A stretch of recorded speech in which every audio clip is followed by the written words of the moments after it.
O telefone tocou exatamente às 14h32 de uma quinta-feira, que deveria ter sido como qualquer outra. Eu estava no escritório da metalúrgica Santos, revisando os pedidos da semana, quando a tela mostrou um número que não reconheci. Quase deixei tocar até a caixa postal. Estava ocupado demais calculando o orçamento para uma encomenda de portões automáticos. Senhor Santos, a voz do outro lado tremulava de nervosismo. Sim, quem fala? É Roberto Campos, o fotógrafo do casamento do Diego.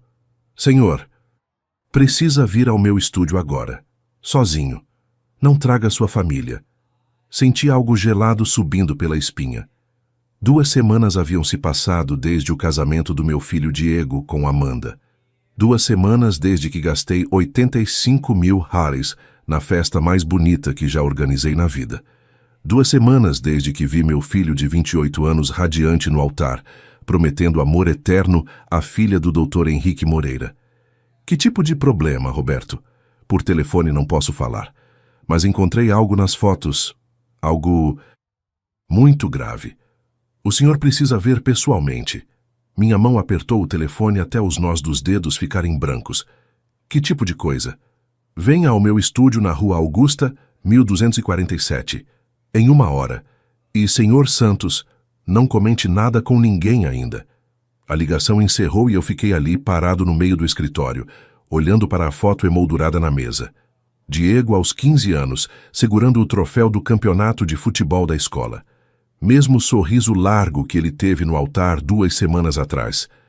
Mesmo brilho nos olhos que me fez trabalhar 14 horas por dia durante anos para dar a ele tudo que eu nunca tive.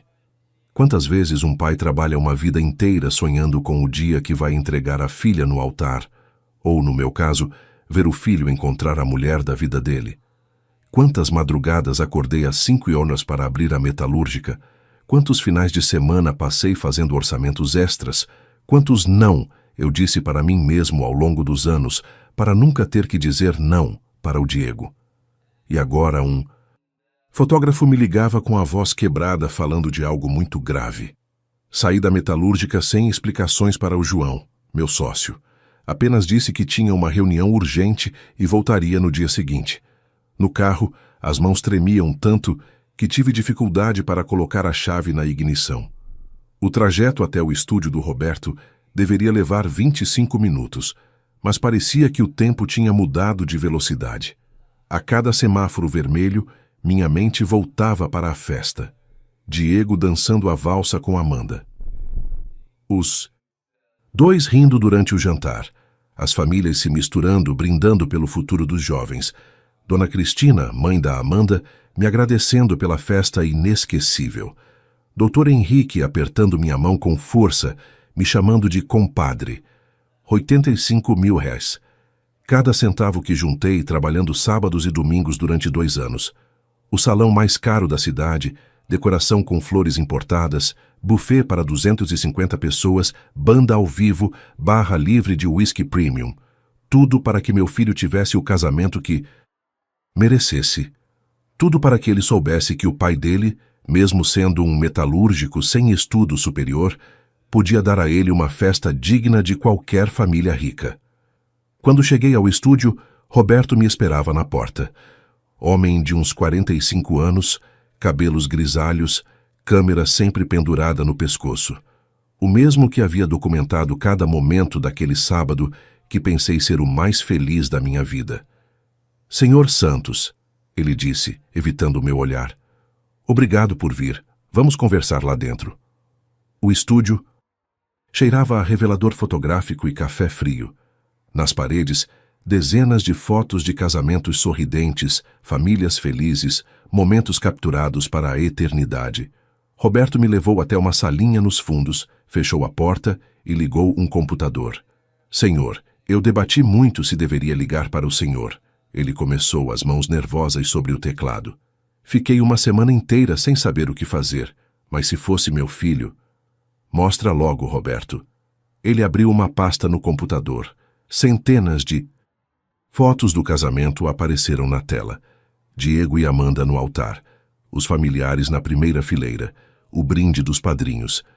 Tudo exatamente como eu lembrava. Estas são as fotos oficiais, ele explicou. As que entreguei para vocês no álbum, mas eu sempre tiro algumas extras durante a festa. Fotos mais espontâneas, cenas de bastidores. Normalmente nem mostro, mas desta vez ele clicou em outra pasta. Isto foi durante a festa. Amanda tinha ido trocar de vestido para a valsa.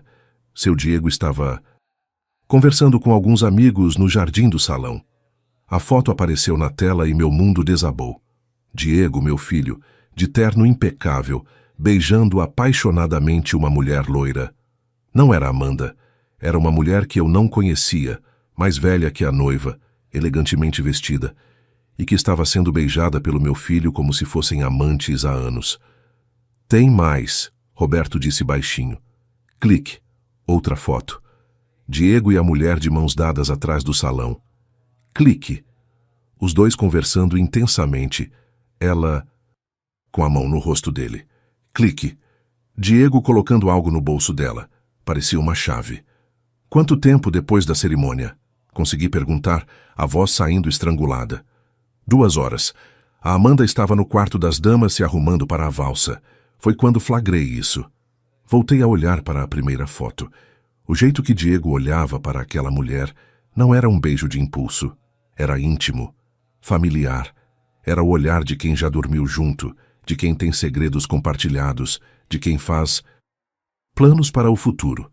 No mesmo dia que ele prometeu fidelidade para Amanda na frente de 250 pessoas. No mesmo dia que gastei meus últimos R$85.000 para celebrar o amor verdadeiro do meu único filho. Consegue me dar cópias dessas fotos? Roberto já tinha tudo preparado. Me entregou um envelope com as impressões e um pendrive. Lamento muito, Sr. Santos. Sei o quanto o senhor se sacrificou por essa festa. Saí dali com as pernas bambas, o envelope queimando em minhas mãos. No estacionamento, sentado no banco do motorista, abri o envelope e revisei cada foto lentamente. Não havia como negar. Não havia como interpretar errado. Meu filho estava traindo a esposa no próprio casamento, e eu havia bancado tudo. Se você já sentiu que uma vida inteira de sacrifício como pai valia menos que uma mentira sorridente, fica comigo até o final dessa história. Porque o que descobri depois daquelas fotos me ensinou que um homem só perde a dignidade quando fecha os olhos para a verdade, mesmo quando essa verdade destrói tudo que ele acreditou construir. Se inscreve no canal para não perder os próximos relatos. Tem muito pai por aí que precisa ouvir isso. Antes de continuar, se você gosta de relatos reais como esse, de histórias que mostram que nunca é tarde para um homem recuperar seu valor, se inscreve no canal e ativa o sininho. Porque aqui eu não conto histórias de quem aceita ser enganado calado. Eu conto histórias de homens que decidiram que a verdade, por mais dolorosa que fosse, valia mais que uma mentira bonita. Meu nome é Francisco Santos, 54 anos, dono da Metalúrgica Santos há 25 anos. E para entender como cheguei naquele estúdio, olhando fotos que destroçaram meu coração, preciso voltar um pouco no tempo. Francisco Santos, 54 anos. Metalúrgico desde os 18, quando comecei como soldador na fábrica do seu Joaquim, aqui em Santo André. Mãos calejadas de quem passou a vida moldando ferro e aço, construindo portões, grades, estruturas que até hoje protegem casas e empresas em todo o ABC paulista. Quando Diego nasceu em 1995, eu tinha 26 anos e um sonho simples: que meu filho nunca passasse pelas dificuldades que passei. Nunca tivesse que acordar às 5 da manhã com as mãos doendo de tanto solda do dia anterior. Nunca tivesse que escutar piadas sobre ser apenas um metalúrgico em reunião de escola. Trabalhei como um condenado para isso. Segunda a segunda, das 7h às 19h, sábados até meio-dia, domingos fazendo orçamentos em casa. Cada centavo extra ia para a educação do Diego. Escola particular, curso de inglês, computação, natação. Tudo que eu não tive. Lembro do primeiro dia de aula dele no Colégio São Paulo, uma das escolas mais caras da região. Eu com meu Gol 1.0, deixando o Diego na entrada onde só tinha BMW e Mercedes. Ele desceu do carro envergonhado, olhando para os lados para ver se ninguém tinha visto. Pai, da próxima vez pode me deixar na esquina? Doeu, mas entendi. Ele queria se encaixar, queria ser aceito pelos filhos de médicos, advogados, empresários. E eu queria que ele conseguisse isso. Durante os anos do ensino médio, trabalhei horas extras todos os dias para pagar não só a escola, mas também as roupas de marca que ele pedia, o tênis importado que todo mundo usava, as saídas com os amigos nos shopping centers caros. Quando ele me pedia 200 reais para uma festa, eu dava 300 reais. Para você não passar aperto, filho. Quantas vezes cortei meus próprios gastos para que Diego nunca sentisse falta? De nada. Quantas vezes comi apenas arroz e feijão no almoço para economizar os 15 reais do restaurante, sabendo que Diego estava comendo no melhor lugar da escola. Em 2013, quando ele passou para a engenharia na USP, choramos juntos. Eu de orgulho, ele de felicidade. Consegui, pai, consegui. E eu sabia que cada hora extra, cada final de semana trabalhado, cada não que dei para mim mesmo tinha valido a pena. Durante a faculdade, sustentei não só os estudos dele, mas também um apartamento perto da universidade. Para ele se concentrar nos estudos, eu dizia para mim mesmo, para ele não precisar perder 3 horas por dia no trânsito. 1.800 reais de aluguel mensal, mais 500 reais de mesada, mais os livros, materiais, gasolina. Eram quase 3.000 reais por mês saindo do meu bolso para que meu filho tivesse uma vida de classe média alta, enquanto eu continuava acordando às 5h para abrir a metalúrgica. Mas valeu a pena quando ele se formou, summa cum laude.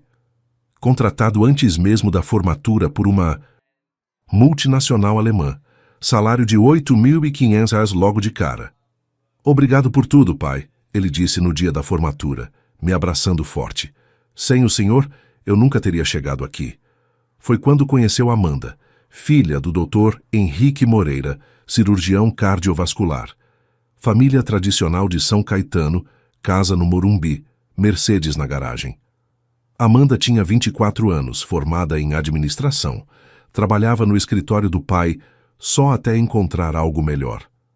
A primeira vez que Diego trouxe Amanda para jantar, em casa em 2019, notei como ela olhava para nossa sala simples, nossos móveis da Casas Bahia, nossa TV de tubo que eu me recusava a trocar porque estava funcionando bem ainda. Seu pai tem quantos funcionários na metalúrgica? Ela perguntou para Diego depois do jantar, pensando que eu não estava ouvindo. Uns 15, ele respondeu. Ah, pausa. Pensei que fosse mais. Mas Diego estava apaixonado. Falava dela o tempo todo, mostrava fotos no celular, planejava um futuro juntos. E eu me acostumei. Com Amanda. Ela era educada, bonita, vinha de uma família estruturada. O que mais um pai poderia querer para o filho? O pedido de casamento aconteceu no Natal de 2022. Diego havia comprado um anel de 12.000 reais. Me ligou pedindo emprestado, porque o salário dele ainda não permitia esse tipo de gasto. É para a mulher da minha vida, pai. Não posso decepcionar. Emprestei sem pestanejar. Na verdade, nem cobrei de volta. Quando eles ficaram noivos, em janeiro de 2023, Diego veio conversar comigo sobre o casamento. Pai, a família da Amanda está acostumada com um certo padrão. O pai dela sugeriu o Buffet Royal, aquele do shopping Iguatemi. Eu conhecia o Royal de nome. 450 reais por pessoa, mínimo 200 convidados. Só o salão custaria 90.000 reais. É muito dinheiro, filho. Eu sei, pai, mas é uma vez na vida. E a Amanda sonha com isso desde pequena. O pai dela pode ajudar, mas ele queria que eu bancasse. Queria que eu mostrasse que também tinha condições de dar uma festa à altura da família Moreira. Passei 2 semanas fazendo contas. Venderia um terreno que tinha comprado anos atrás como investimento. Pegaria um empréstimo usando a metalúrgica como garantia. Trabalharia mais alguns meses para cobrir os extras. Está bem, filho. Vamos fazer um casamento inesquecível. O alívio no rosto do Diego foi imediato. Obrigado, pai. A Amanda vai ficar maluca de felicidade. Os próximos 8 meses foram uma corrida contra o tempo e contra o dinheiro. Buffet, decoração, banda, fotógrafo, vestido da noiva, alianças, convites, lembranças, igreja, carro para os noivos. Cada item custava o dobro do que eu imaginava. Lembro de uma tarde, 3 meses antes do casamento, quando Amanda veio escolher as flores com Diego. Francisco, ela disse, nunca me chamou de sogro. O que acha de rosas brancas importadas da Holanda? São mais caras, mas o efeito visual é incomparável. 8.000 reais a mais, só nas flores. Se é o que vocês querem, eu disse. A cada escolha, eu dizia sim. Champanhe. Francês em vez de espumante nacional. Docinhos de confeitaria francesa em vez de brigadeiros. Banda com 8 músicos em vez de 4. Tudo para que meu filho tivesse o casamento que a família da noiva esperava. O valor final foi 85.000 reais.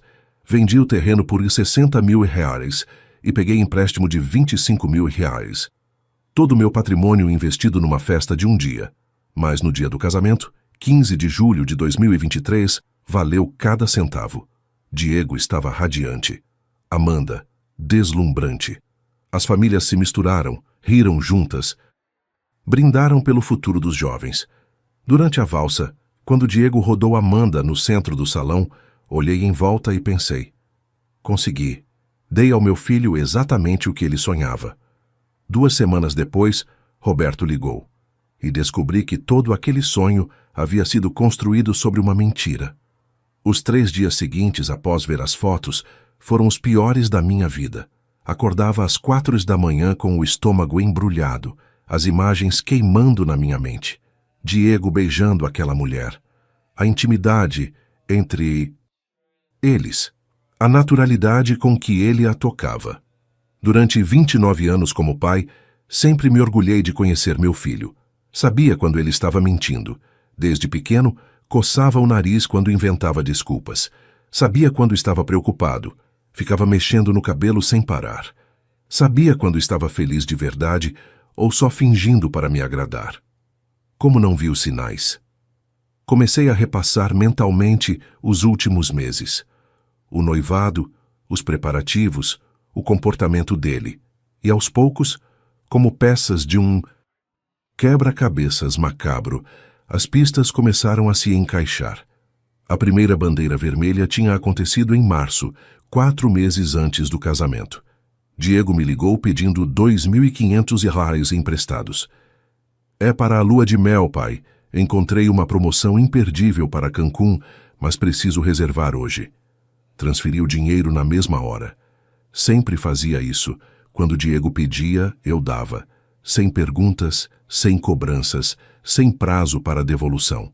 Afinal, ele ganhava bem, era responsável, apenas estava passando por um aperto temporário. Mas agora, relembrando aquela ligação, estranhei alguns detalhes. Diego falou rápido demais, não me deu detalhes sobre o hotel ou as datas, e quando perguntei se Amanda estava animada com a viagem, ele mudou de assunto. Ah, ela está sim? Pai, tenho que desligar, estou numa reunião importante. O segundo sinal aconteceu em abril. Amanda veio jantar em casa, uma das poucas vezes que ela aceitou o convite. Durante o jantar, ela comentou sobre uma amiga que havia se casado recentemente. A Isabela gastou uma fortuna no casamento, ela disse mexendo distraidamente no prato. Depois de 2 meses, descobriu que o marido tinha outra. Todo aquele dinheiro jogado fora. Diego ficou tenso. Notei como ele parou de mastigar e fixou o olhar no prato. Essas coisas acontecem, ele murmurou. Por isso acho que casamento hoje em dia é mais contrato que romance. Amanda continuou. O importante é cada um saber o que ganha com isso. Na época, pensei que ela estava sendo cínica por causa da história da amiga. Agora entendia que era uma conversa cifrada. Eles sabiam exatamente o que cada um ganhava com aquele casamento. O terceiro sinal foi em maio, durante a prova do terno. Estávamos na alfaiataria, Diego experimentando o smoking, quando o celular dele tocou. Ele olhou a tela e disse, "Preciso atender, é do trabalho." Saiu da loja e ficou 20 minutos na calçada, falando baixo, gesticulando, às vezes rindo. Quando voltou, estava diferente, mais animado, mais Solto. Boas notícias do trabalho? Perguntei. Ah, sim, um projeto que estava engasgado finalmente foi aprovado. Mas Diego nunca ficava animado com projetos do trabalho. Sempre reclamava que o escritório era chato, que os chefes não valorizavam suas ideias. Por que aquela ligação específica o deixou tão feliz? O quarto sinal aconteceu 3 semanas antes do casamento. Diego chegou em casa dirigindo um BMW preto, novinho. Comprei hoje, ele disse orgulhoso. Financiamento em 60 vezes. Mas consegui uma boa entrada. Com que dinheiro? Perguntei. Juntei uma grana extra fazendo uns freelances. Freelances. Diego trabalhava 10 horas por dia na multinacional.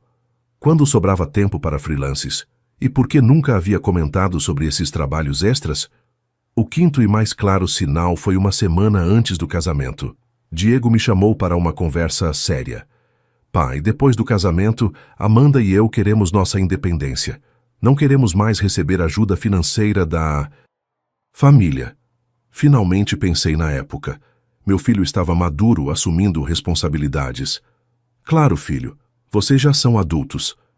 Então, a partir de agosto, não vou mais aceitar empréstimos ou presentes em dinheiro. Queremos provar que conseguimos nos sustentar sozinhos.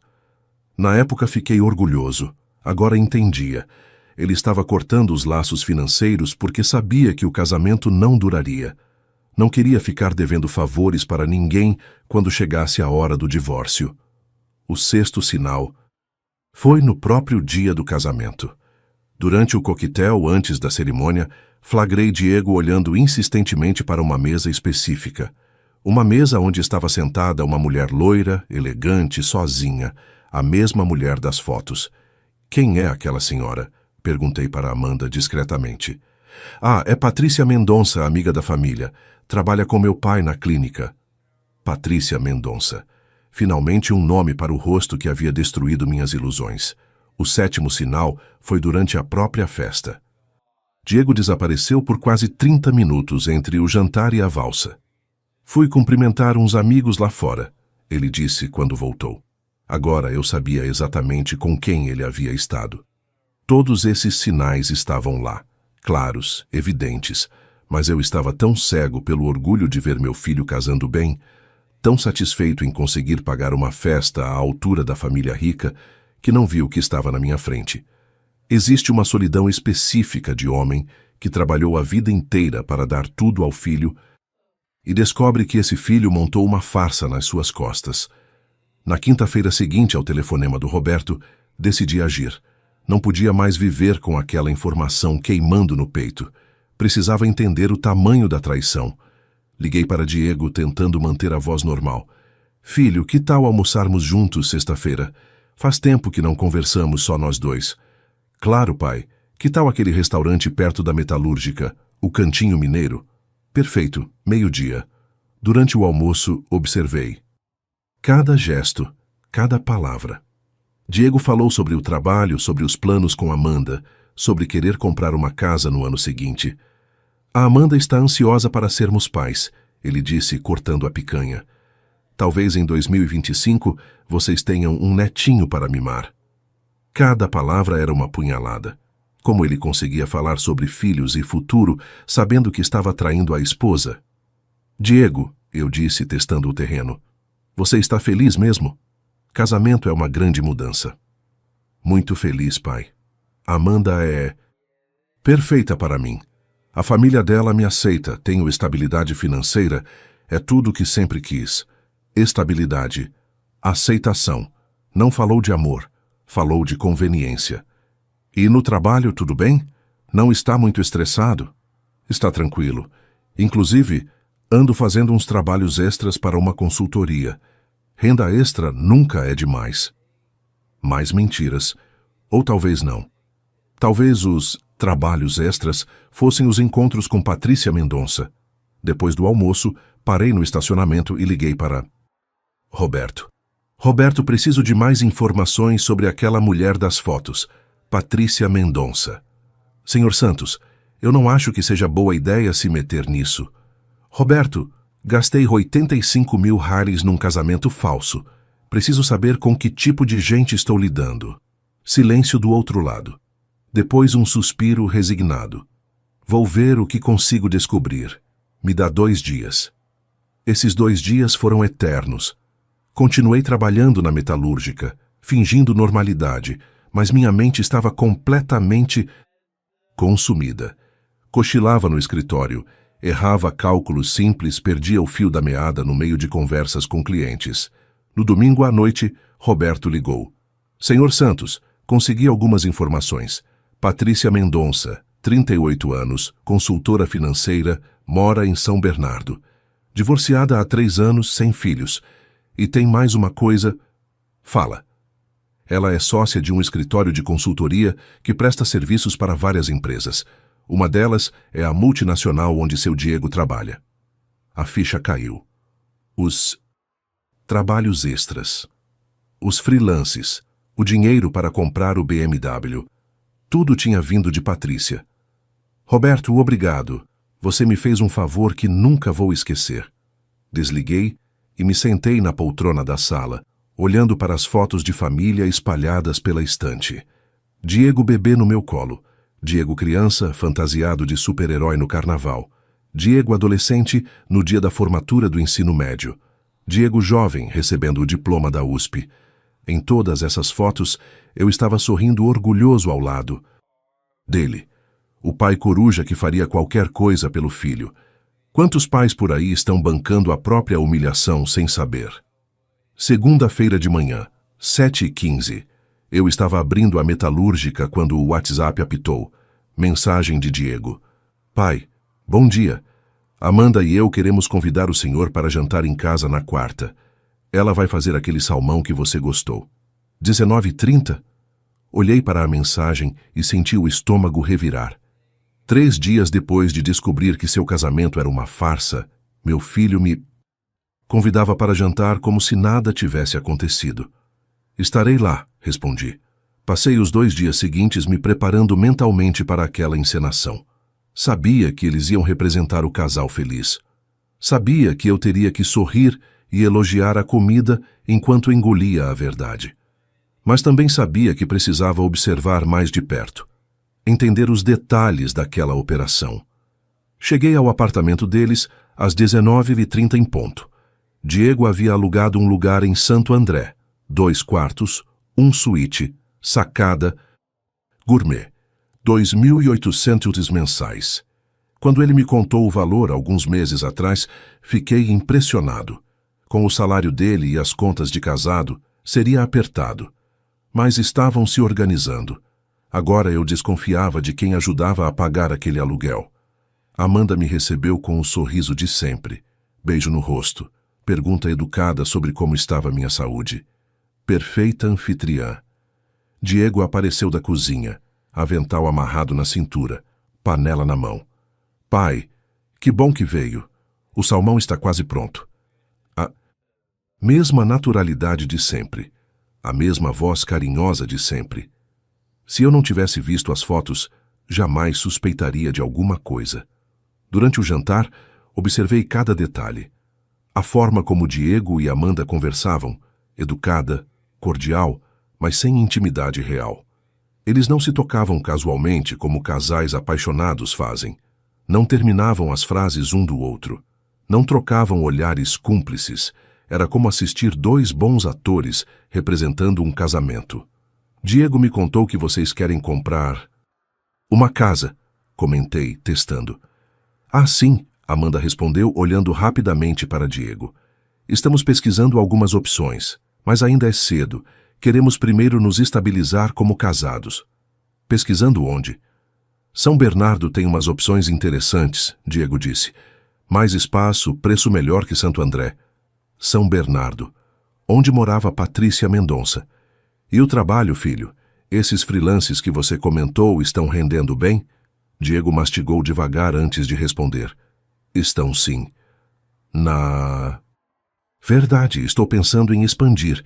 Talvez abrir uma consultoria própria no futuro. Consultoria de quê? Otimização de processos industriais. Tem muito mercado. Amanda o olhou com uma expressão que não consegui decifrar. Surpresa? Irritação? como se aquela fosse a primeira vez que ela ouvia sobre esse plano. Depois do jantar, enquanto Amanda preparava café, Diego e eu ficamos na varanda. Ele acendeu um cigarro, vício que havia adquirido recentemente por causa do estresse do casamento. Pai, posso te fazer uma pergunta pessoal? Claro. O senhor se arrepende de alguma coisa na vida? A pergunta me pegou desprevenido. Por que está perguntando isso? Sei lá. Às vezes fico pensando, o senhor trabalhou tanto para me dar oportunidades. Abriu mão de tanta coisa, será que valeu a pena? Olhei para meu filho tragando o cigarro, olhando para a cidade lá embaixo, e por um momento, quase contei tudo. Quase mostrei as fotos. Quase gritei que sabia da traição. Valeu cada sacrifício.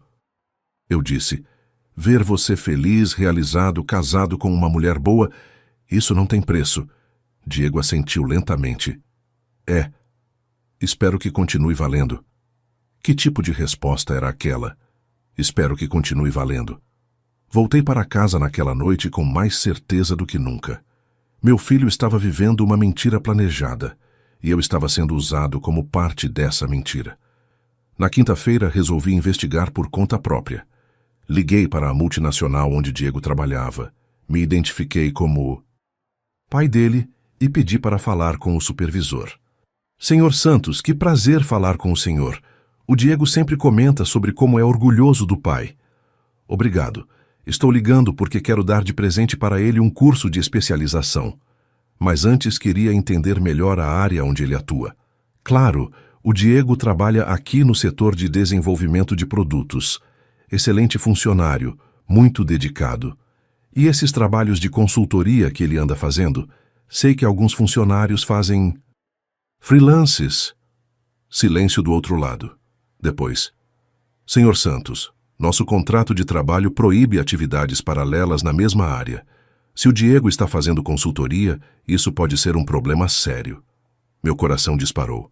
Não. Deve ser mal entendido meu. Acho que ele comentou sobre um amigo que faz consultoria. Ah, sim. Bem, se precisar de mais alguma informação sobre o trabalho dele aqui, posso ajudar. Desliguei com as mãos tremendo. Diego estava mentindo sobre os freelances. Dinheiro extra vinha de onde então? Na sexta-feira tomei uma decisão que mudaria tudo. Saí da metalúrgica no meio da tarde e fui até São Bernardo. Tinha o endereço do escritório de Patrícia Mendonça. Roberto havia conseguido essa informação. Estacionei em frente ao prédio comercial às 17 horas e esperei. Às 18h15 ela saiu. A mesma mulher das fotos. Loira, elegante, 38 anos bem vividos. Entrou num Audi A4 prata e saiu do estacionamento. Seguia uma distância segura.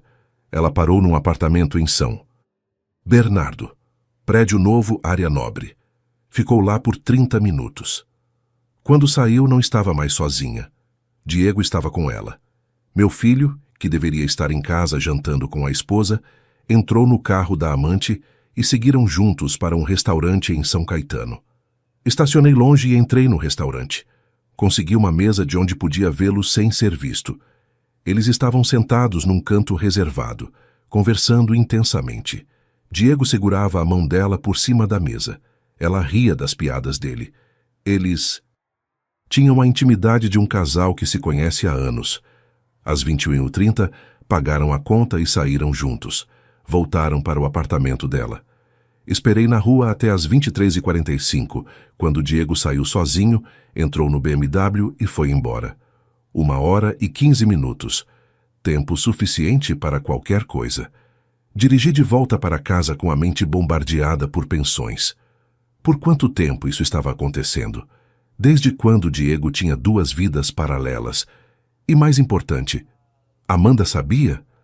No sábado de manhã, liguei para Diego. Filho, como foi a noite ontem? Chegou tarde? Não, pai. Saí com uns colegas do trabalho para tomar uma cerveja. Cheguei em casa umas 22h. Mais uma mentira. Descarada, natural, sem nenhum pudor. E a Amanda? Ficou em casa assistindo filme. Ela está numa fase meio caseira. Ou talvez ela também tivesse seus próprios planos para as noites em que Diego saía com colegas. Passei o fim de semana inteiro repassando a cronologia da traição. O relacionamento com Patrícia havia começado provavelmente antes do casamento. Os freelances eram encontros com ela. O dinheiro extra para comprar o BMW vinha dela. Os planos de comprar casa em São Bernardo eram para ficar mais perto dela. E eu havia bancado os R$ 85.000 de uma festa que celebrou o início oficial de uma farsa. Domingo à noite recebi uma ligação inesperada. Era a Amanda. Francisco, podemos conversar a sós na segunda, sem o Diego saber? Meu coração quase parou. Ela sabia de alguma coisa. Claro, Amanda. Que horas? Que... Tal no seu escritório às 14 horas. É sobre algo importante. Passei a madrugada de domingo para segunda acordado, imaginando o que Amanda queria conversar. Será que ela havia descoberto a traição? Será que queria minha ajuda? Ou será que ela também fazia parte do esquema? Segunda-feira, 14 horas em ponto. Amanda entrou no meu escritório na metalúrgica com uma pasta na mão e uma expressão séria. Francisco, preciso te contar uma coisa que vai doer muito. Tem silêncios de pai que pesam mais que gritos. Aquele foi um deles. Francisco, o Diego está me traindo. As palavras saíram da boca de Amanda como um soco no estômago. Ela estava sentada na cadeira em frente ao meu escritório, com a pasta no colo e os olhos vermelhos de quem chorou muito. Desde quando você sabe? Perguntei, tentando manter a voz firme. 3 meses antes do casamento. 3 meses. Ela sabia há quase 8 meses, e mesmo assim subiu ao altar, trocou alianças, disse sim na frente de 250 pessoas. Casou sabendo que o noivo tinha outra. Por que não cancelou o casamento? Amanda abriu a pasta e espalhou papéis sobre minha mesa. Extratos bancários, comprovantes de transferência, cópias de contratos, porque descobri que essa farsa toda ia me custar muito caro se eu desistisse. Peguei um dos extratos. Era da conta conjunta que Diego e Amanda haviam aberto para receber os presentes de casamento. Depósitos somando R$ 127.000.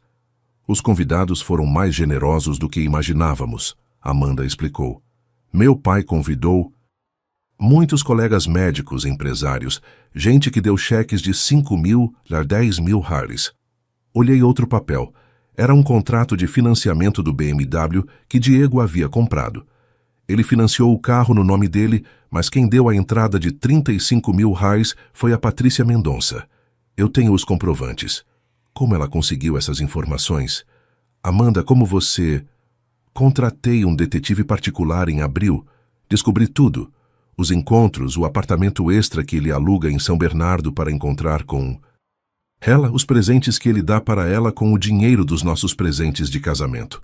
Apartamento extra. Meu filho alugava um apartamento só para encontrar com a amante.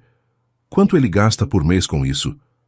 1.800 de aluguel, mais os jantares, mais os presentes, uns 4.000 mensais. Dinheiro que deveria estar sendo usado para nossa vida de casados.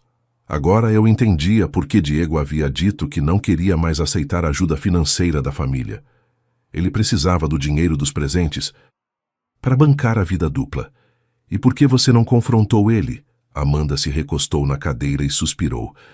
Porque eu também tenho segredos, Francisco. O que veio a seguir me destruiu completamente. Eu não amo o Diego. Nunca amei. Nosso relacionamento foi arranjado pelos nossos pais. Como assim arranjado? Meu pai estava com problemas financeiros na clínica. Devia muito dinheiro para fornecedores, estava quase falindo. O Diego apareceu como paciente para um check-up e meu pai descobriu que ele era seu filho, que você tinha uma metalúrgica bem-sucedida. As palavras chegavam devagar na minha mente, como se ela estivesse falando em câmera lenta. Meu pai viu uma oportunidade.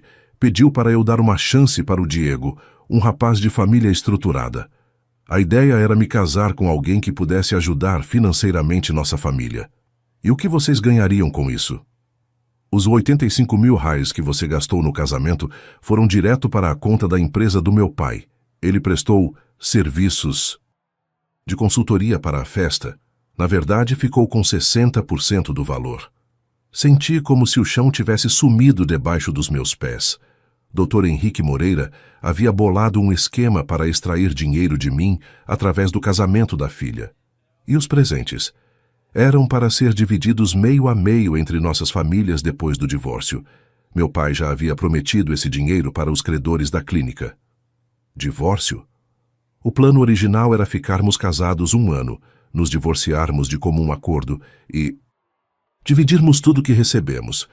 Eu ficaria com metade dos presentes e ainda poderia pedir pensão alimentícia. Olhei para aquela mulher que eu achava que conhecia, que eu achava que amava meu filho, e não reconheci nada. Era uma estranha, uma atriz contratada para um papel. Mas aí o Diego se apaixonou por essa Patrícia e começou a gastar o dinheiro dos presentes com ela.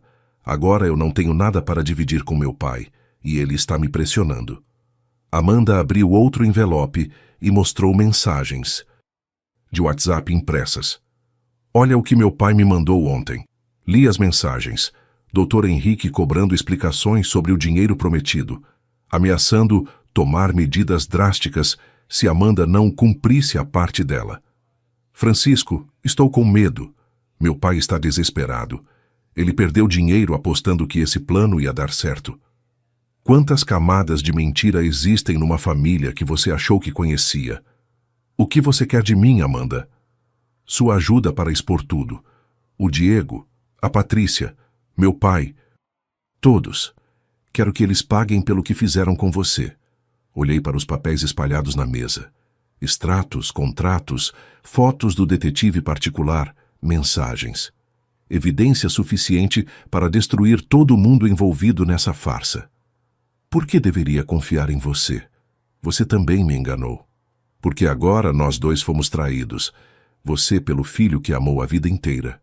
Eu pelo marido que nunca me amou de verdade. A diferença é que você tem poder para fazer alguma coisa. Ela estava certa. Eu tinha a metalúrgica, tinha conta bancária, tinha advogado. Tinha recursos para reagir. O que você sugere? Primeiro, vamos confrontar o Diego juntos, com todas as evidências. Segundo, vamos processar meu pai por estelionato. Ele fraudou você no orçamento do casamento. Terceiro, vamos pedir o dinheiro dos presentes de volta, já que o casamento foi baseado em fraude. Amanda pegou um último papel da pasta. Era uma lista digitada. Aqui estão todos os convidados que deram presentes em dinheiro, com os valores exatos, 127 mil Harleys em cheques e transferências. Seu Diego e a amante gastaram 89 mil Harleys até agora. Sobram 38 mil Harleys na conta conjunta. 89 mil Harleys. Meu filho tinha queimado 89 mil Harleys dos presentes de casamento, bancando a vida com a amante em 8 meses. E tem mais, Amanda continuou. O apartamento que ele aluga para encontrar com ela está no nome de uma empresa fantasma. Patrícia criou uma empresa só para lavrar contratos falsos e sonegar impostos. Agora não era só traição conjugal. Era crime fiscal. Francisco, você me ajuda a acabar com isso. Olhei para aquela mulher que havia passado 8 meses fingindo ser minha nora, que havia sentado na minha mesa de Natal, que havia me chamado para jantar fingindo ser a esposa apaixonada do meu filho. Mas ela era a única pessoa que podia me dar as armas para lutar contra toda aquela mentira. Sim, eu disse, vamos acabar com isso. Passamos o resto da tarde planejando cada movimento. Amanda tinha evidências que eu não tinha. Eu tinha recursos que ela não tinha. Juntos podíamos desmontar toda a operação. Primeiro passo, confrontar Diego na quinta-feira à noite, na presença de Amanda e com todas as provas. Segundo passo, processar Dr. Henrique por estelionato no orçamento da festa. Terceiro passo, bloquear as contas de Diego e exigir a devolução do dinheiro dos presentes. Quarto passo, entregar para a Receita Federal as evidências de sonegação da empresa fantasma da Patrícia. Uma coisa, Francisco, Amanda disse ao sair. Depois disso tudo eu vou sumir. Vou pedir transferência da empresa onde trabalho, mudar para outra cidade. Não quero mais contato com ninguém dessa história. E eu? Você vai descobrir que tipo de homem é quando a poeira baixar. Se é o tipo que aceita ser usado como banco, ou o tipo que ensina para todo mundo que roubar de pai trabalhador tem consequência. Ela saiu e eu fiquei sozinho no escritório, olhando para os papéis espalhados na mesa. 29 anos sendo pai. Uma vida inteira trabalhando para dar o melhor para meu filho, e descobrir que ele via isso como fonte de renda para bancar traição. Quando um pai é traído pelo próprio sangue, a cicatriz atravessa gerações, mas aquela cicatriz ia sangrar nos dois sentidos. Na quinta-feira, Diego descobriria que tipo de pai ele havia criado quando decidiu me transformar em otário. Quinta-feira, 19h30. Eu estava sentado no sofá da sala do apartamento de Diego e Amanda, com uma pasta preta no colo, contendo todas as evidências que havíamos reunido. Amanda estava na cozinha, preparando café, representando pela última vez o papel de esposa dedicada. Diego chegou às 19h45, como sempre atrasado, desculpando-se pelo trânsito. Beijou Amanda no rosto, me cumprimentou com naturalidade e se jogou na poltrona ao meu lado. "Que bom ter vocês dois aqui", ele disse, soltando o sapato. "Trabalho está puxado, mas estar em casa com a família compensa tudo." Família. A palavra me queimou na garganta. Amanda trouxe o café e se sentou no sofá, ao meu lado. Diego notou que ela estava mais séria que o normal. "Tudo bem, amor, você parece tensa." "Na verdade, Diego, chamamos você aqui para uma conversa importante", Amanda disse, a voz firme. Diego olhou para mim, depois para ela, franzindo a testa. "Que tipo de conversa?" Abri a pasta e tirei a primeira foto. A mesma que Roberto havia me mostrado semanas atrás. Diego beijando Patrícia Mendonça durante a festa de casamento. "Que tipo de conversa você acha?" eu disse, estendendo a foto.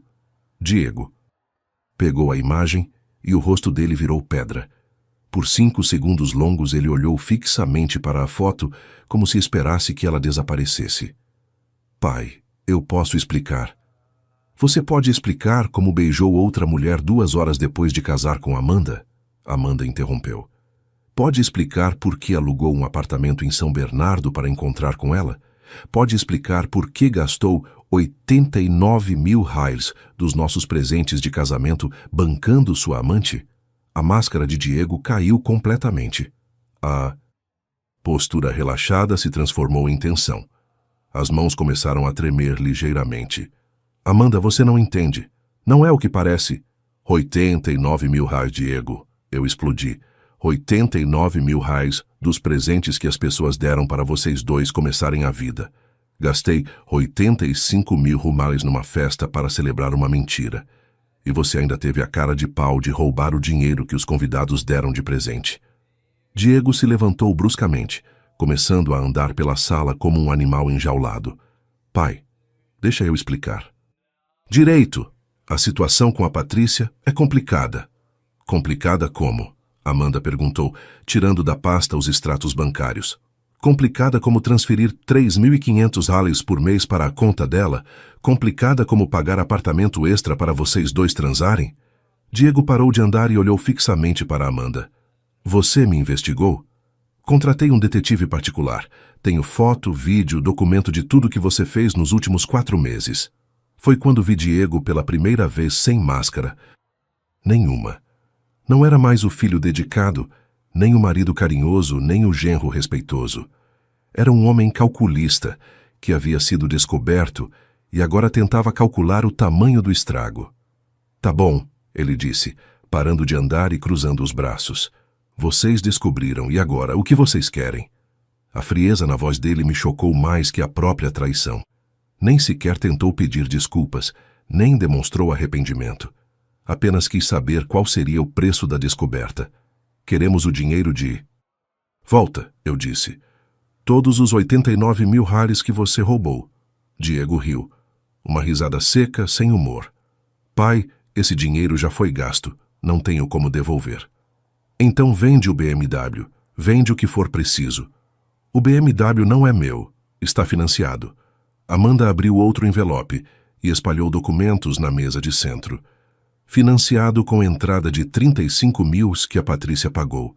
Dinheiro que, na verdade, veio de uma empresa fantasma que ela criou para sonegar imposto. Já mandei tudo para a Receita Federal. O rosto De Diego perdeu toda a cor. Você não fez isso. Fiz. E tem mais. Seu sogro vai ser processado por estelionato.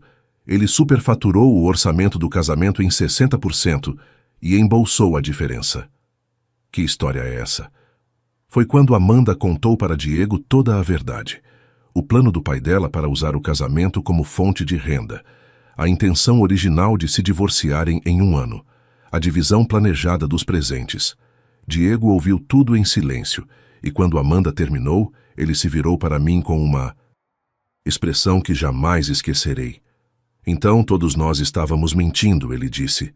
Amanda casou comigo pelo dinheiro. Eu casei sabendo que tinha outra. E o senhor bancou tudo isso porque queria se sentir importante na frente da família rica. A acusação me atingiu como um tiro. Eu banquei porque te amo, desgraçado, porque queria te ver feliz. Não, pai. O senhor bancou porque queria que os médicos e os empresários vissem que o metalúrgico também tinha dinheiro. O senhor queria ser aceito pela família dela tanto quanto eu. Por um segundo me perguntei se ele estava certo. Se parte da minha motivação havia sido mesmo a vaidade de provar que podia pagar uma festa cara. Mas mesmo que fosse verdade, isso não justificava nada. Talvez, eu admiti. Mas a diferença é que eu fiz isso por amor. Vocês fizeram por ganância. Diego pegou o celular e discou um número. Patrícia, é o Diego. Preciso falar com você agora. Não, pelo telefone não. Estou indo para aí. Desligou. E pegou as chaves do carro. Aonde você pensa que vai? Amanda perguntou. Resolver isso. Não vai resolver nada saindo correndo. Amanda, você acabou de destruir a minha vida. Denunciou a Patrícia para a Receita, processou seu próprio pai, me expôs para ele. Diego apontou para mim. Que tipo de resolução você esperava? O tipo onde você assume responsabilidade pelos seus atos. Diego riu novamente, mas dessa vez com raiva. Responsabilidade? Você está falando sério? Você que armou um casamento falso para roubar dinheiro do meu pai? Eu não roubei. Seu pai ofereceu. Porque vocês manipularam ele. Foi quando perdi completamente a paciência. Chega! Gritei, me levantando. Chega de culpar todo mundo menos você. Você é um homem de 29 anos. Ninguém te obrigou a trair sua esposa, ninguém te obrigou a roubar dinheiro. Você escolheu fazer isso. Diego me olhou com tanto desprezo que doeu fisicamente. E o senhor escolheu ser um otário a vida inteira, sempre dando dinheiro sem perguntar para quê, sempre querendo comprar meu amor com presentes caros. Achou que eu não percebia? As palavras foram como socos no estômago, porque tinham um fundo de verdade que eu não queria admitir.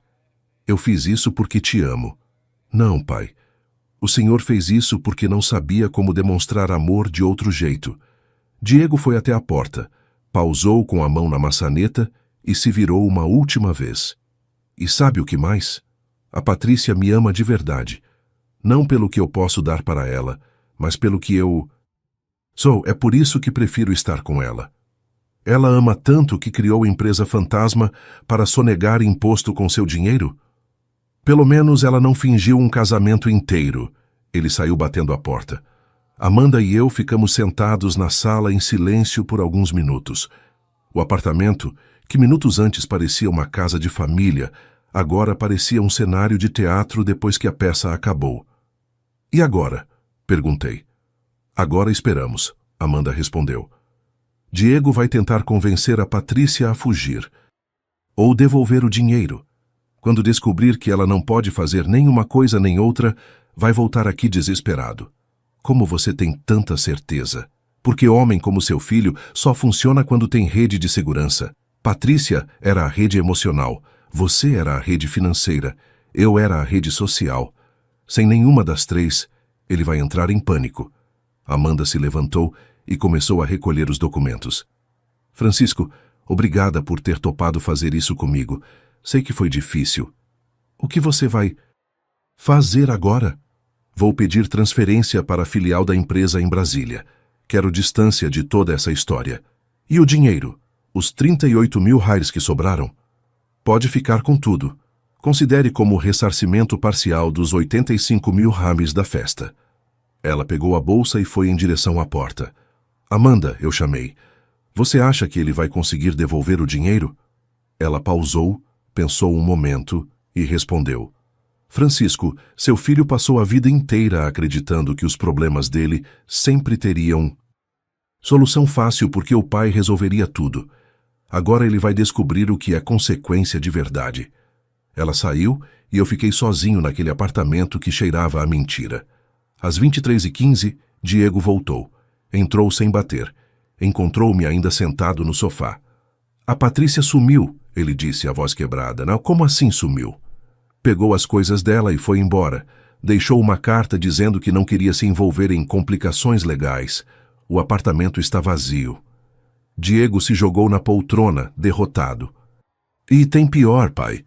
Ela levou os 23 mil reais que estavam na conta da empresa fantasma, dinheiro que era para pagar o próximo aluguel aqui. Olhei para meu filho, desempregado a partir da próxima semana. A multinacional o demitiria quando soubesse dos freelances, sem dinheiro, sem amante, sem esposa, sem apartamento. Diego, você ainda tem escolha, pode tentar se redimir. Como? Perdendo o emprego? Devolvendo dinheiro que não tenho? Assumindo culpa por coisa que todo mundo fez? Assumindo que errou, pedindo desculpas de verdade, tentando reconstruir. Diego me olhou com olhos vermelhos e cansados. Pai, o senhor não entendeu ainda? Não tem volta. Amanda me denunciou. A Patrícia me abandonou. O senhor perdeu a confiança em mim. Não sobrou nada. Ele estava certo. Não sobrava nada mesmo.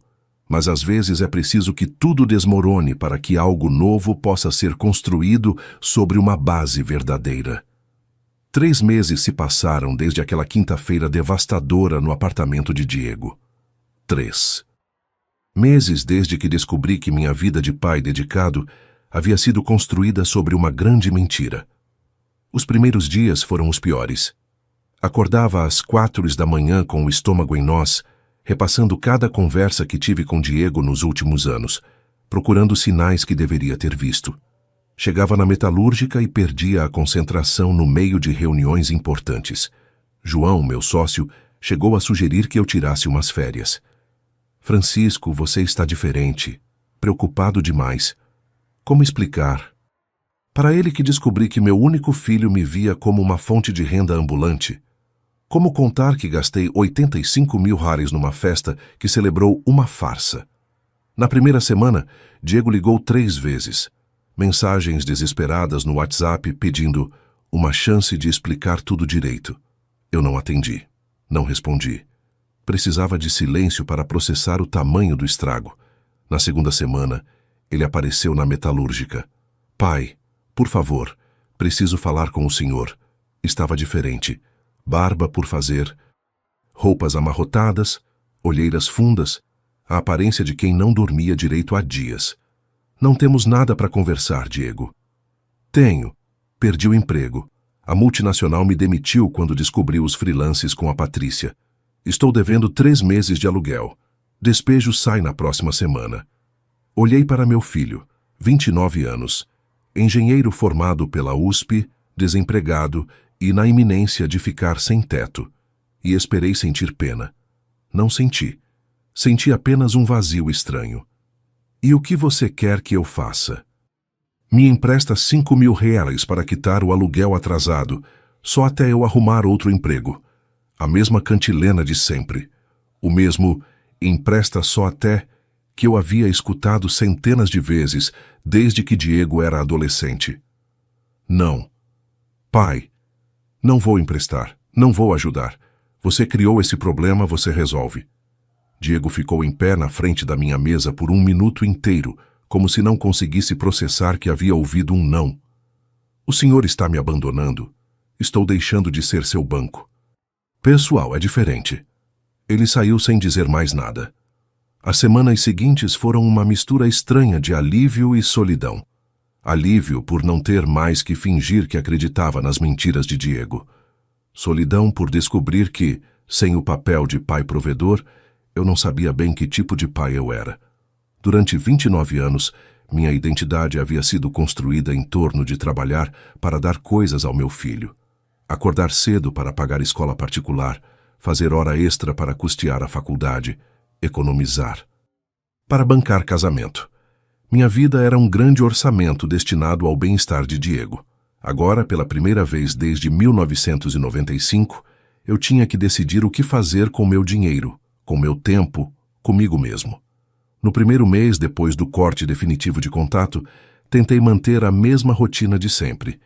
Casa, trabalho, casa. Almoço sozinho, jantar assistindo jornal, dormir cedo para acordar às 6h. Mas aos poucos percebi que aquela rotina havia sido moldada pelas necessidades de Diego. Eu jantava cedo porque precisava estar disponível para suas ligações. Trabalhava aos sábados para ter dinheiro extra para suas emergências. Nunca viajava porque, e se Diego precisar de alguma coisa? Agora, Diego podia precisar de qualquer coisa. Não era mais problema meu. A primeira mudança real aconteceu numa quinta-feira de tarde. Eu estava no escritório, terminando uns orçamentos, quando João entrou com uma proposta. Francisco, que tal irmos naquele bar novo perto do shopping? Tem uma banda boa tocando. Hoje. Durante anos, minha resposta automática seria: não posso, tenho que chegar cedo em casa. Por quê? Nunca soube explicar direito. Vamos, eu disse. João ficou surpreso. Sério? Você nunca vai em bar durante a semana? Pois é. Talvez esteja na hora de mudar isso. O bar estava cheio, a banda tocava MPB, o shopping estava gelado. Conversei com João sobre assuntos que não eram trabalho. Conheci outras pessoas. Ri de piadas que não tinham nada a ver com negócios ou metalurgia.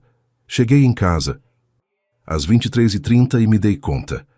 Havia passado 4 horas sem pensar em Diego uma única vez.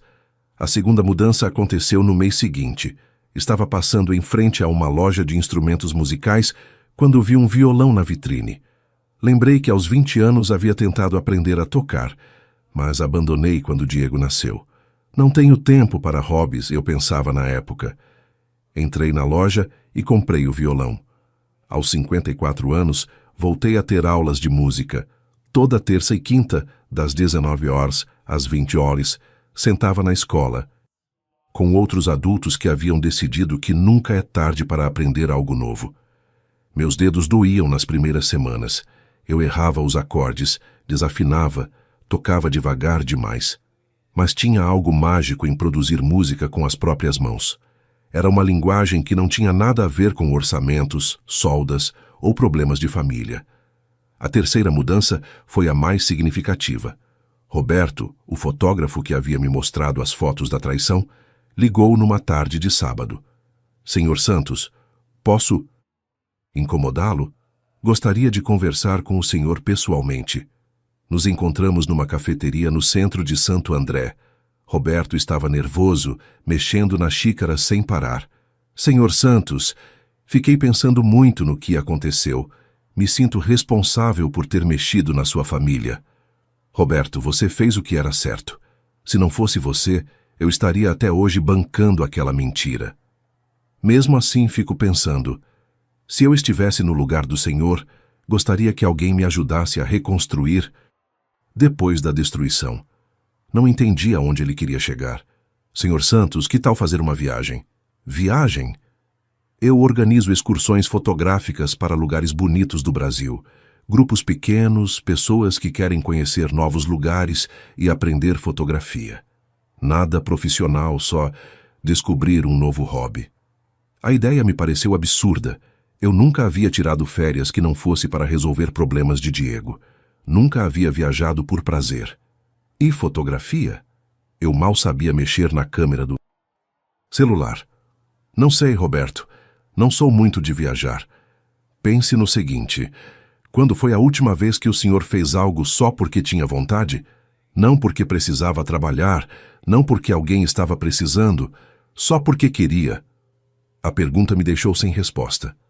A próxima excursão é para Bonito, no Mato Grosso do Sul. 5 dias, águas cristalinas, paisagens incríveis. São só 8 pessoas, ambiente tranquilo. O senhor não precisa ser fotógrafo, só precisa ter curiosidade. Saí da cafeteria com o folheto da excursão nas mãos. Em casa, coloquei o papel na mesa da cozinha e fiquei olhando por horas. Bonito, grutas, cachoeiras, rios transparentes. Tudo que eu nunca havia visto porque sempre estive ocupado demais. Na segunda-feira, liguei para Roberto. Ainda tem vaga para Bonito? A viagem aconteceu em agosto. 5 dias que mudaram completamente minha perspectiva sobre o que eu queria fazer com o resto da minha vida. Conheci pessoas incríveis. Marcos, 61 anos, aposentado do Banco do Brasil, que havia começado a fotografar depois que a esposa morreu. Carla, 45 anos, professora, que viajava sozinha pela primeira vez após um divórcio difícil. Roberto, 38 anos, dentista, que estava tentando superar uma depressão. Cada um tinha uma história de reconstrução. Cada um havia decidido que não era tarde demais para descobrir quem realmente eram, além dos papéis que a vida havia lhes imposto. Passamos os dias explorando cavernas subterrâneas, fazendo trilhas, fotografando paisagens que pareciam irreais de tão bonitas. À noite, sentávamos em volta de fogueiras improvisadas e compartilhávamos histórias. Na terceira noite, contei para ele sobre Diego. Passei 29 anos achando que ser bom pai significava dar tudo o que meu filho quisesse. Achei que se eu trabalhasse bastante, se eu nunca dissesse não, se eu sempre resolvesse os problemas dele, ele me amaria mais. E funcionou? Perguntou Carla. Funcionou até ele descobrir que podia me transformar em fonte de renda para bancar traição. Francisco, disse Marcos, posso te falar uma coisa? Filho que só te procura quando precisa de dinheiro não é filho, é cliente. A frase me acertou como um raio. Durante todos esses anos, você estava criando um cliente, não educando um homem. Nas 2 noites seguintes, dormimos em barracas à beira de um rio cristalino. O som da água corrente me deu a primeira noite de sono realmente tranquila em meses. No último dia, Roberto me ensinou a usar uma câmera profissional. Fotografar é uma forma de olhar o mundo com atenção, ele disse. Quando você enquadra uma paisagem, precisa decidir o que é importante incluir e o que deixar de fora. Passei a manhã fotografando detalhes, texturas de pedras, reflexos na água, pequenos animais. Pela primeira vez em décadas, minha mente estava completamente focada no presente. No voo de volta para São Paulo, olhei pelas fotos que havia tirado. Nenhuma era tecnicamente perfeita, mas todas contavam uma história. A história de um homem de 54 anos descobrindo que ainda tinha muito a aprender sobre o mundo e sobre si mesmo. Quando cheguei em casa, a casa estava exatamente como eu havia deixado. Silenciosa, organizada, sem dramas. Mas agora o silêncio não me incomodava. Era paz, não solidão. Coloquei as fotos da viagem numa pasta no computador e criei um álbum digital. Enquanto organizava as imagens, percebi algo. Em quase 30 anos como pai, eu havia tirado milhares de fotos de Diego. Formaturas, aniversários, conquistas. Mas não tinha uma única foto minha fazendo algo que eu gostasse. Agora tinha dezenas. Francisco explorando grutas, Francisco aprendendo fotografia, Francisco rindo com novos amigos, Francisco descobrindo que existia além do papel de pai do Diego. Na segunda-feira seguinte ao retorno, voltei às aulas de violão com uma energia diferente. Na quarta-feira, inscrevi-me num curso de fotografia. No sábado, João e eu fomos experimentar um restaurante japonês que eu sempre tive curiosidade, mas nunca havia entrado. Por que Diego não gosta de comida japonesa? Por que eu deixava os gostos de Diego determinarem os meus próprios gostos? 3 semanas depois da viagem, Amanda me ligou. Francisco, posso falar com você?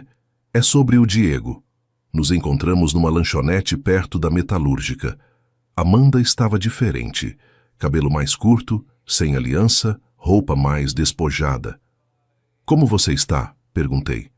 Melhor. A transferência para Brasília me fez bem. Trabalho novo, cidade nova, vida nova. E o divórcio? Saiu na semana passada, foi rápido porque não tínhamos bens para dividir. Diego assinou tudo sem contestar. Ela pausou, brincando com o canudo do refrigerante. Francisco, queria te contar onde o Diego está. Não precisa. Não é mais problema meu. Ele está morando num quarto de pensão em São Bernardo. Perdeu o apartamento, vendeu o BMW, conseguiu um emprego de meio período numa oficina mecânica. A informação me atingiu de uma forma que não esperava. Não foi pena, exatamente. Foi algo mais próximo de tristeza por uma oportunidade perdida. Por que está me contando isso? Porque ele pediu para eu contar. Disse que te liga todo dia, mas você não atende. Queria que você soubesse que está tentando se reerguer sozinho. E está conseguindo? Amanda suspirou. Difícil dizer.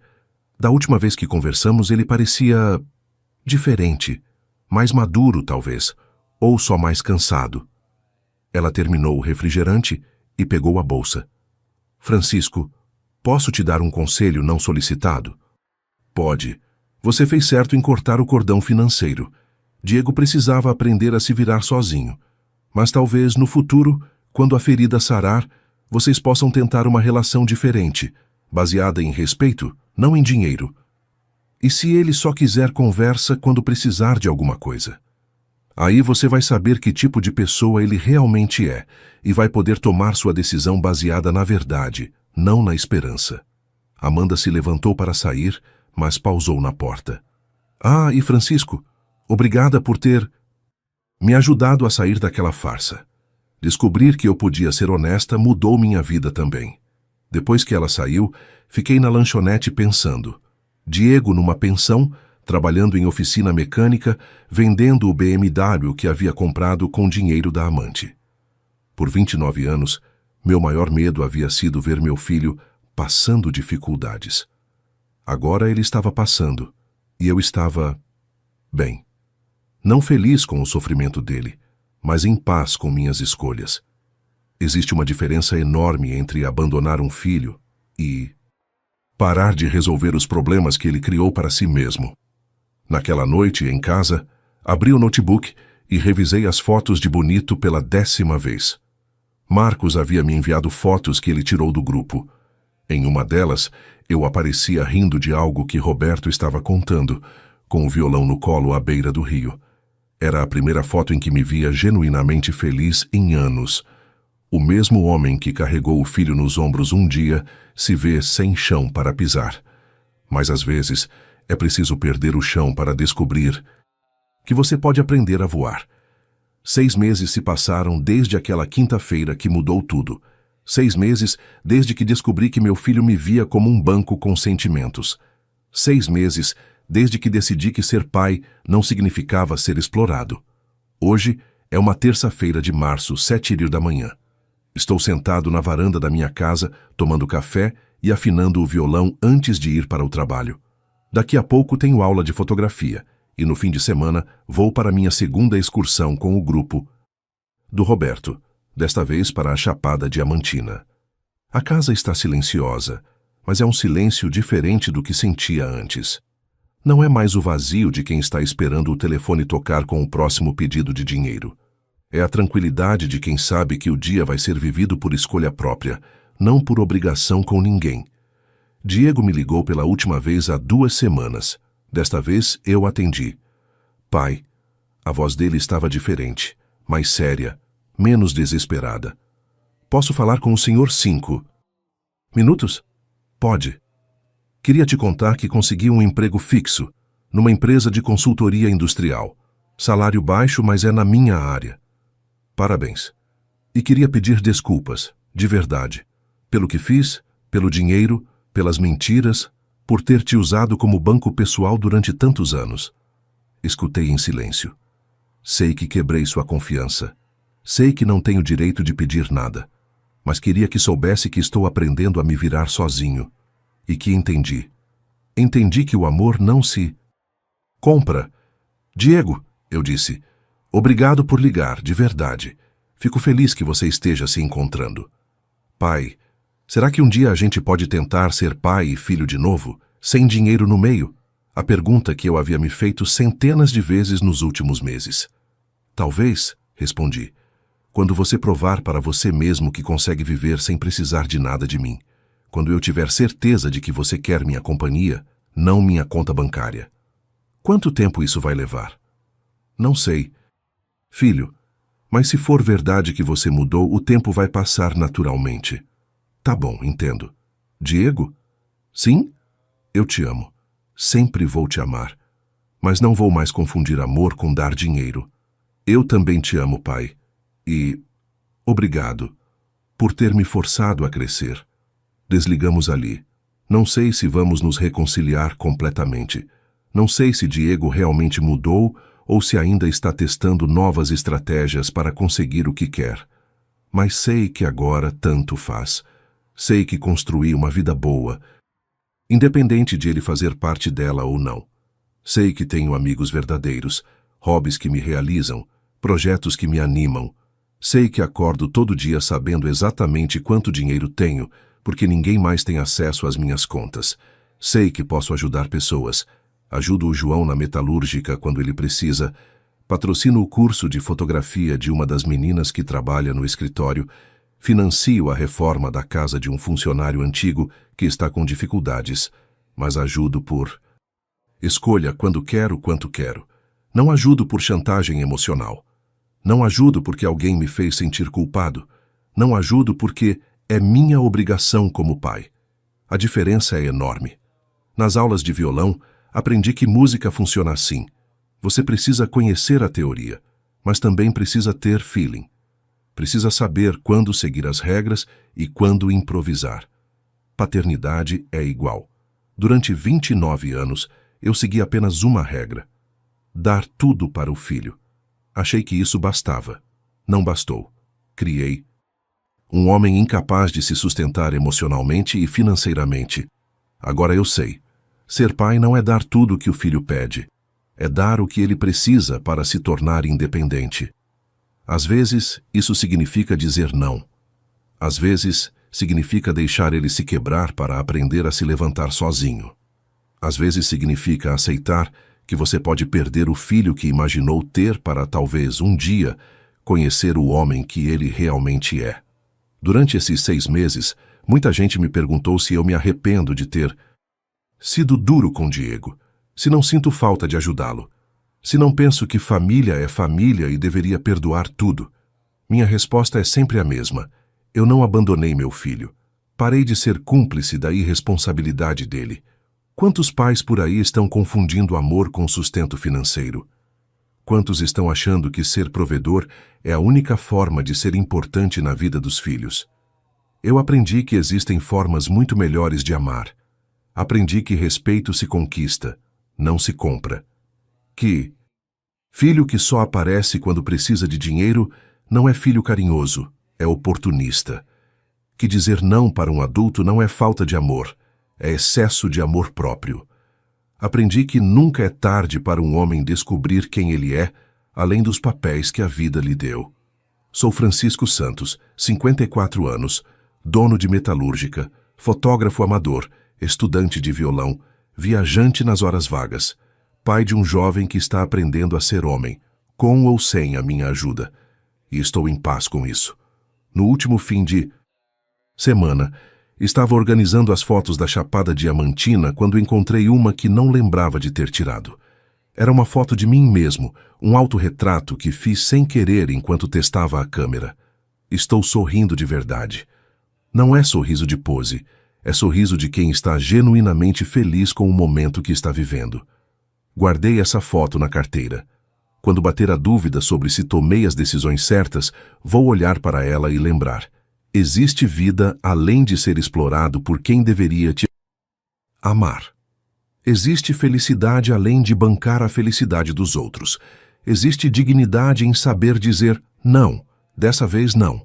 Se você chegou até aqui e está passando por algo parecido, se tem um filho que só te procura quando precisa de dinheiro, se está bancando a vida de alguém que não te respeita, se está confundindo ser bom pai com ser banco pessoal, quero te dizer uma coisa. Você não é obrigado a financiar sua própria humilhação. Não é egoísmo querer ser valorizado pela pessoa, não pelo que você pode dar.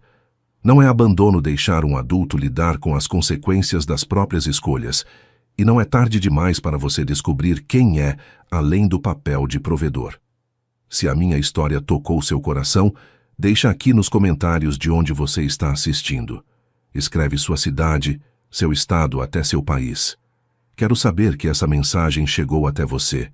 E se você conhece algum pai que está aceitando menos do que merece, compartilha esse vídeo.